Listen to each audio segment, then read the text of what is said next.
Hey there, Eli here with the best offensive and defensive combination build I have ever played. I'm legitimately trying not to be hyperbolic about this, but after taking a preliminary PoB from Griffin Prey and playing around with the itemization and pathing on the tree, I think I've come up with a true monster. For those of you who were with me last league, this build is going to look pretty similar, but instead of upfront damage, we are going to be backloading everything with poison this time and phantasmal cremation.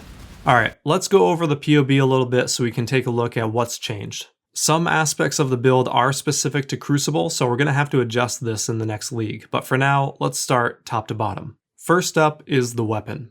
Creating this item is pretty straightforward, and I'm going to leave the steps to do so in the video description. Now, Crucible specific note, we want our weapon to have unwavering stance. There are a lot of potential options that could be strong with this build, like increased wither effect, increased poison duration, flat attributes, that would very much be worthwhile to have on our weapon. I think perhaps the most powerful one would be plus 80 flat dexterity, which helps solve one of our major attributes that we need to solve because we need 155 strength and dexterity in this build, but for now I only have unwavering stance on my Sceptre and it is working fine. Next up is our shield, and it's the same as before, Aegis Aurora, but Crucible adds a lot of potential here.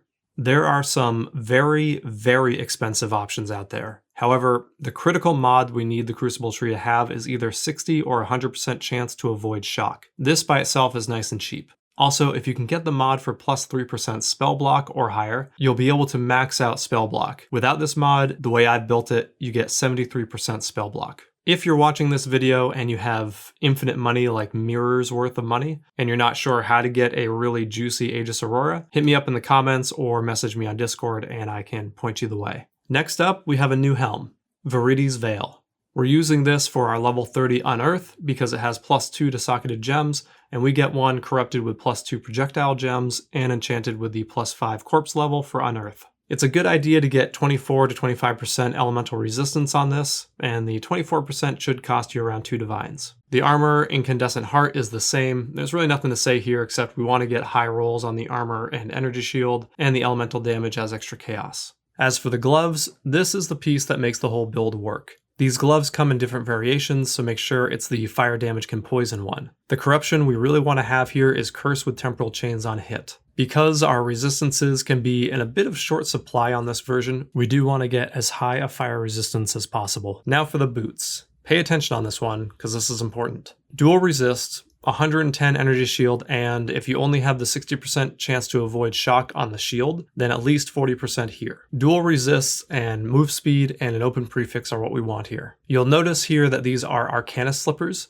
which is not a hybrid base, but we have armor on them. Craft flat armor onto this item. We'll touch on why in a little bit. Also, the bone offering here listed in PoB is not tier 5 or 6, which is what PoB is showing. If we look in the game, this is actually the tier 3 mod, but it's the in the presence of a unique variation.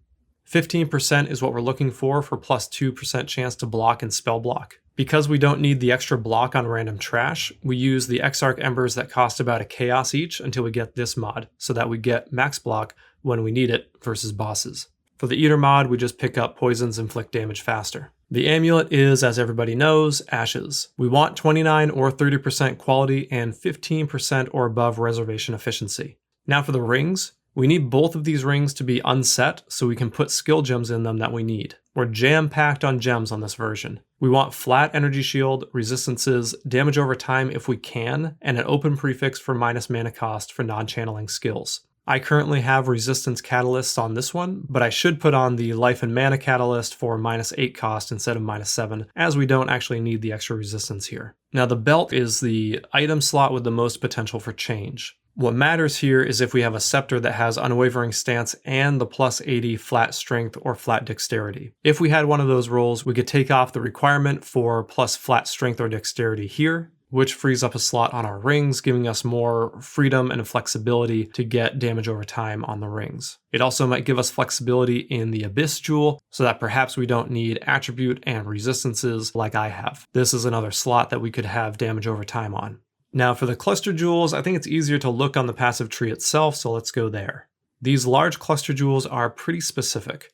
We need Disorienting Display as our third node, even though we never take it, so that it pushes Prismatic Heart and Sadist into the correct positions. You'll notice on these clusters I have attribute mods on the jewels to help fix my stats into 155 total that we need for strength and dexterity. The medium cluster jewel is Circling Oblivion and Eternal Suffering. Then the small cluster holds Enduring Composure. This is where we're getting our endurance charges from. And on the other side here, I have another of the same large cluster jewel as we have on the left, primarily for attributes and for jewel slots.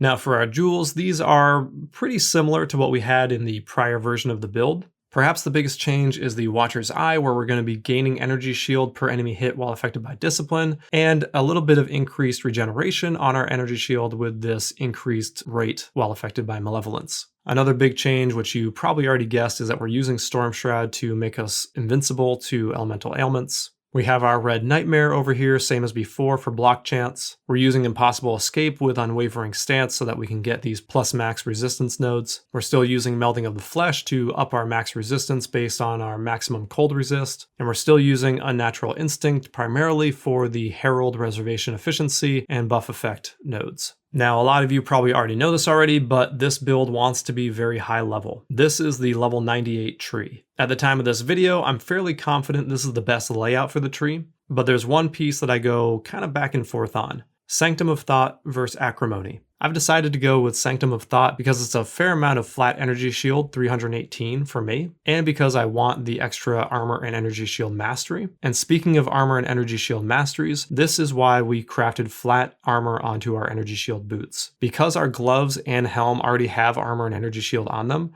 if we craft flat armor onto our boots, that satisfies the requirements for this mastery, doubling the energy shield that we get from our body armor, and we get a lot from our armor. So for 1 point, we're getting an extra 400 energy shield. All right, that's the items and the passive tree. The skill section I've broken out to clearly distinguish what goes where, and make sure to pay attention to the variant columns for the gems.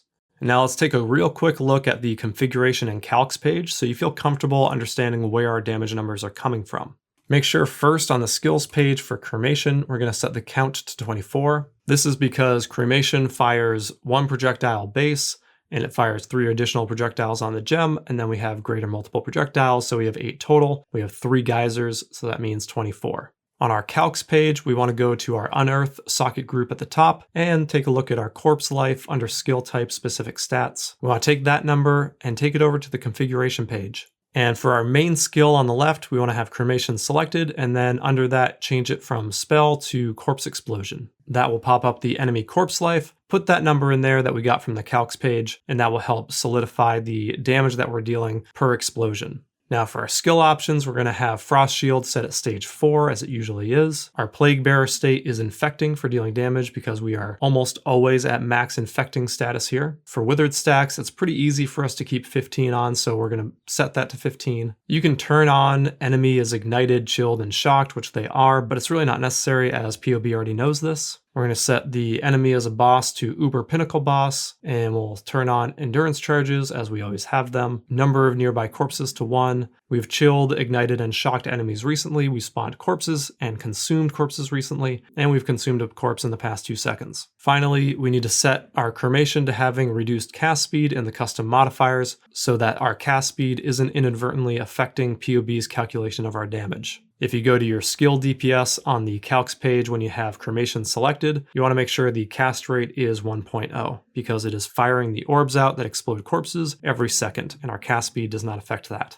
Alright guys, that's going to be it for this video. For those of you wondering how much this build costs, I estimate it's around 60 divines total, and that's just for the gear that I have here. So if you want to get crazy, you can really push this build to the limits by spending mirrors worth by getting, 90% all resistances with a shield that has +4 max cold. You can get a Sceptre that has better Crucible modifiers on it, as well as a Sceptre that has +1 all physical gems, and try to push your Unearth into higher levels by getting a higher level in power. You want to get level 32 Unearth if you're going to be pushing the corpse level, which I may end up doing, but that's neither here nor there. If you like the video, if you like the build, let me know in the comments, let me know in my Discord, like the video, subscribe, all that good stuff. That all really helps me out. Until next time, this is Eli, signing off.